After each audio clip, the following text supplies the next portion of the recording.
suatu ketika belum kita ke sana ada tetangga yang ngabarin, ini anak saya les catur loh, deket dari rumah. Oh, ada lesnya? Ada lesnya. Okay. Berarti karena tetangga itu ya? Iya. Kalau nggak diajak tetangga kamu gak bakalan jadi perwakilan betul. sekarang ya? Iya. Yang kalau sepenglihatan aku, yang main catur itu ada bapak-bapak ataupun yang orang-orang yang lagi ronda, misalnya di pos ronda biasanya main ada si bidak catur ini tuh. Pernah nggak lawan? Tentu pernah.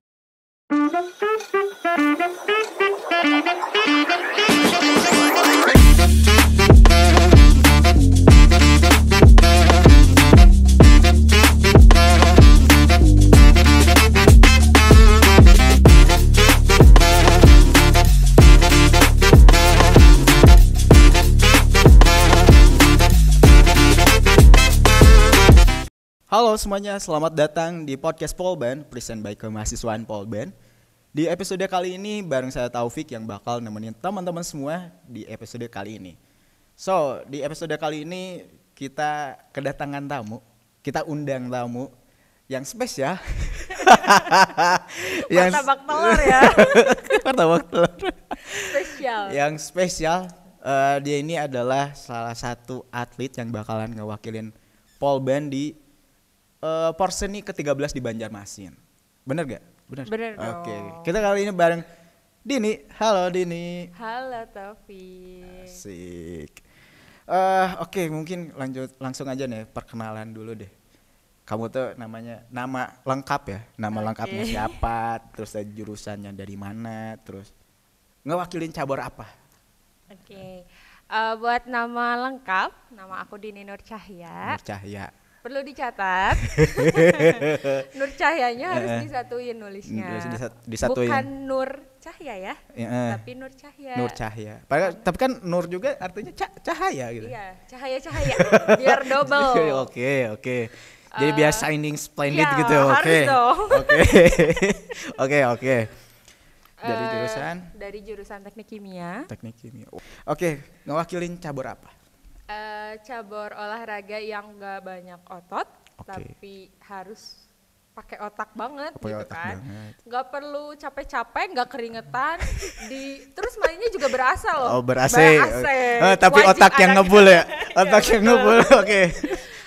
Caburnya cabur catur. Oke, udah kelihatan ya? Gak perlu, udah kelihatan cabur catur. Ya. Oke. Tapi aku panggil apa nih? Dini, Cahya atau Nur? Kayak pemain itu ya, main di KKN. Panggil Dini aja. Oke, Dini ya. Dini. Ya. Kalau sayang, nggak boleh. Jangan. Ada yang marah. Maaf. Oke, Dini. Langsung aja ya. Kenapa kamu tuh catur gitu? Kenapa pilih catur gitu? Kenapa suka catur? Pertama kenapa suka catur, awalnya bukan karena suka banget sih. Jadi waktu dulu lagi kelas 3 SD, masih zamannya kecil tuh, pertama kali kenal catur tuh karena ayah aku sendiri, bapak aku sendiri beli catur yang magnet, tahu nggak, yang kecil, yang nempel itu. Yang nempel, yang kalau dibalik tuh ular tangga kan? Ya gitu. Harganya 6.000 tuh, aku masih inget zaman itu. Oh, murah-murah ya. Ya. Dulu bapak tuh beli, dan aku kan punya kakak nih, kakak juga cewek. Kita penasaran, Pak gimana nih mainnya. Waktu itu bapak cuma bisa tahu langkahnya aja, tanpa tahu strategi dari catur. Diajarin langkahnya, terus kan sering main nih aku sama kakak. Akhirnya dibeliin tuh catur yang kayu. Oh, yang tahu kayu. Kan yang kayu? Nah, dari situlah, dan di satu sisi waktu itu ada kesempatan di mana kan kalau SMP tuh kita bisa masuk jalur prestasi ya. Oh ya, ada. Nah waktu itu kepikiran tuh dari orang tua tuh buat masuk pakai jalur prestasi, otomatis kita harus punya prestasi dong. Iya. Awalnya aku mau jadi atlet renang. Kok jadi ke catur bentar? Kenapa nih? Dari air jadi ber-AC nih. Ya awalnya mau jadi atlet renang nih. Di sana kan ada lesnya tuh di kolam renang X lah. Waktu itu nggak sempat terus mau lihat ke sana gimana latihannya.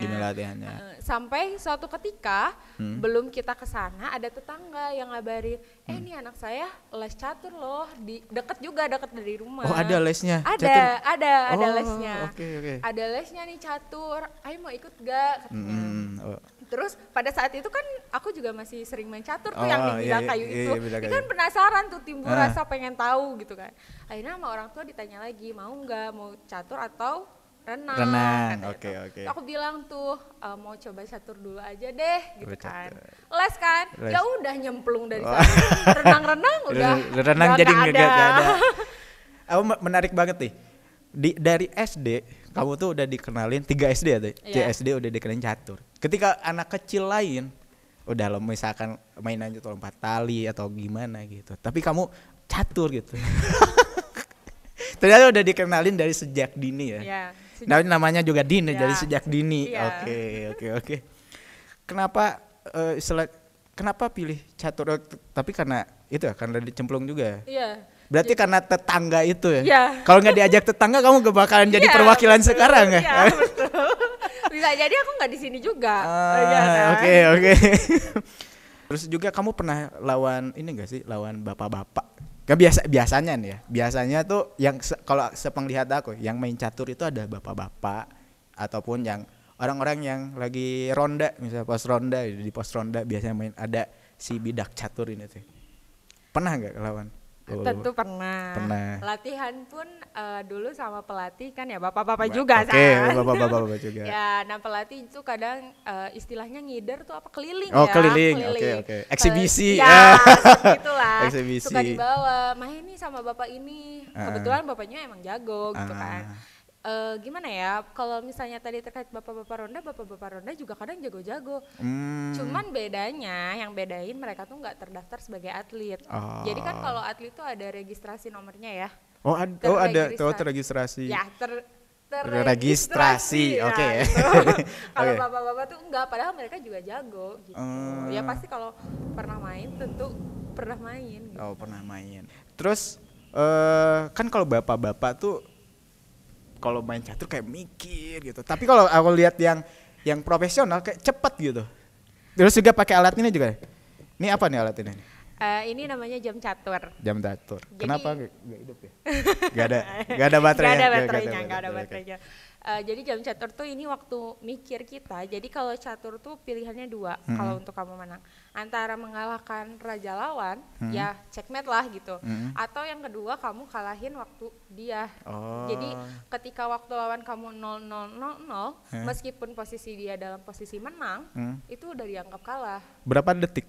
Tergantung pertandingannya. Tergantung. Kalau secara FIDE atau ya secara catur yang biasa dipertandingkan itu ada 90 menit. Waktu pikirnya terus ada 25 menit sama yang terakhir itu ada yang 5 menit. Kalau yang 90 menit itu satu orangnya 90 menit. Artinya kalau satu babak itu mau beres, 3 jam baru beres pertandingan. Satu babak ya. Wow. Oke.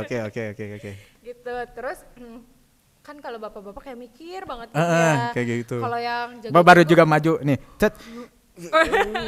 Nondi gitu kan kayak gitu. Ya. Mungkin bedanya di situ juga. Kalau atlet yang jago-jago ya, pasti dia ngelatih juga yang namanya waktu berpikir dia. Jadi dia bisa kontrol. Bisa kontrol. Ya nggak mikir, kan semikir-mikirnya pun ada, kalau ada waktu pikir kita juga jadi terbatas dong. Nah kayak gitu. Terus itu harus dilatih sih. Soalnya kalau misalnya nggak dilatih juga, ya jamnya kalah terus ya kita kalah terus juga.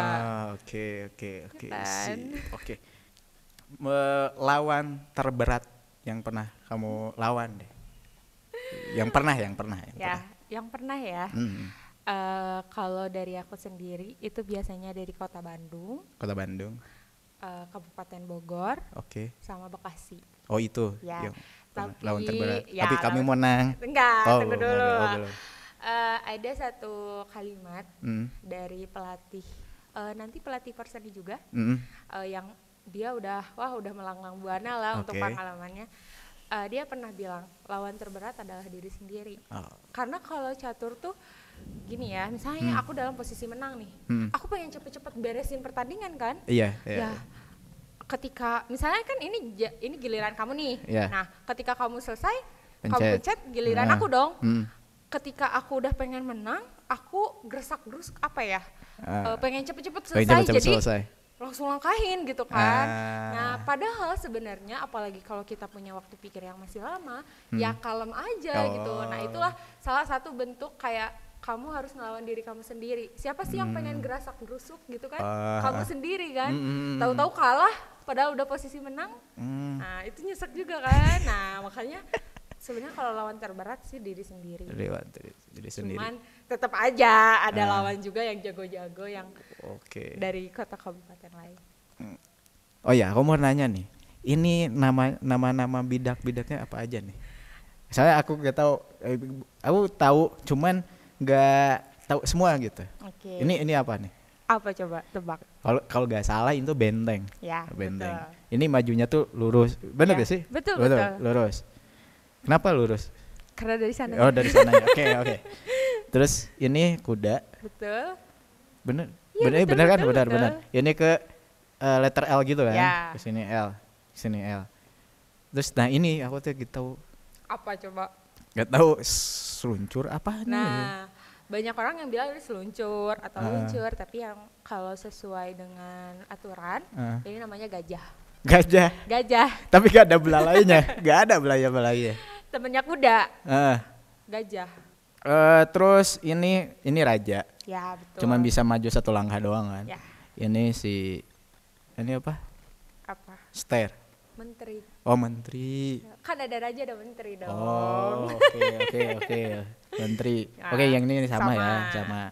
Terus ini pion. Ya pion atau bidak. Tapi ada juga yang nyebut anak. Ya betul sih, tapi yang aslinya tuh namanya pion. Oh pion, oke. Kita beralih ke person ini. Persiapan yang udah kamu lakuin selama mungkin mau ke person ke Banjarmasin, apa sih yang udah kamu laksanain nih? Kalau persiapan tentu latihan dulu yang paling utama ya. Terkait nanti keberangkatan atau hal lain sebagainya itu bisa dikebelakangkan dulu dong. Yang pasti udah latihan, insya Allah baik itu mungkin dari UKM Catur juga suka mengadakan latihan, ikut juga di UKM Catur latihannya, terus di luar juga, dan insya Allah besok juga salah satu bentuk persiapan mau ada rencana ikut lomba. Oh, jadi sebelum ke Banjarmasin, kamu ikut dulu lomba. Ya, pemanasan lah. Pemanasan, oke. Nah besok yang diikutin lomba juga kemungkinan besar sama bapak-bapak. Oh iya? Ya, karena kategorinya umum. Oh, bukan klasifikasi ke umur ya? Ya. Semangat, semoga juara. Selama persiapan, kesulitan apa yang dihadapi? Kalau kesulitan sih catur lebih ke gimana ya, lawan untuk latihan. Kalau saya sendiri ya, karena terbatas mungkin misalnya saya juga lagi TA tingkat akhir ya, lagi tingkat akhir, jadi menyesuaikan waktu untuk latihan dan juga TA untuk mencari lawan lebih tepatnya. Lawannya yang secara offline gitu. Kalau misalnya tapi kalau misalnya mentok-mentoknya banget gak ada, ya saya ininya online. Tapi kan tetap beda ya feel-nya ketika online sama offline tuh. Ada dalam tanda kutip kita mengalahkan mental lawan. Main mental. Tanding sama mental gitu. Jadi beda ketika kita main lawanan langsung nih tatap-tatapan gini sama cuman di HP beda. Dan ketika aku jago nih di online rating sampai sekian, tapi pas dikasih offline waduh, kan beda juga ya. Paling kesulitannya di situ sih dari segi lawan, atau misalnya aku mau main nih sama kamu, nyesuaiin waktu sama lawannya juga kan perlu perlu agenda khusus gitu kan. Kesulitannya, tapi insyaallah apalagi sekarang udah minggu UAS, bakal lebih dipres lagi buat latihan. Asik. Berarti kesiapannya berapa persen mungkin buat kesiapan nanti ke person nih? Sekitar 60-70%. Asik, tinggal dikit lagi nih, semoga juara. Amin. Juara 1, semoga dapat emas. Amin. Bawa emas buat Polban. Asik, buat Polban. Ya, mungkin terakhir nih ya, pesan buat teman-teman semua, teman-teman Polban ataupun kalau misal pesan atau minta dukungan, boleh deh. ketik rek pasti. Enggak, bukan itu, bukan audisi, bukan. Yang pasti buat teman-teman Polban semua, minta doanya, minta dukungannya baik bagi saya ataupun misalnya bagi rekan-rekan semua atlet perseni yang akan nanti berangkat.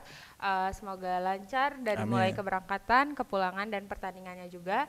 Semoga semua atlet perseni sesuai dengan harapan bisa bawa medali. Amin. Dan kata Pak Tommy dan Pak Harita, nggak ada toleransi kita bawa perak atau perunggu, tapi bawa emas buat Polban. Asik.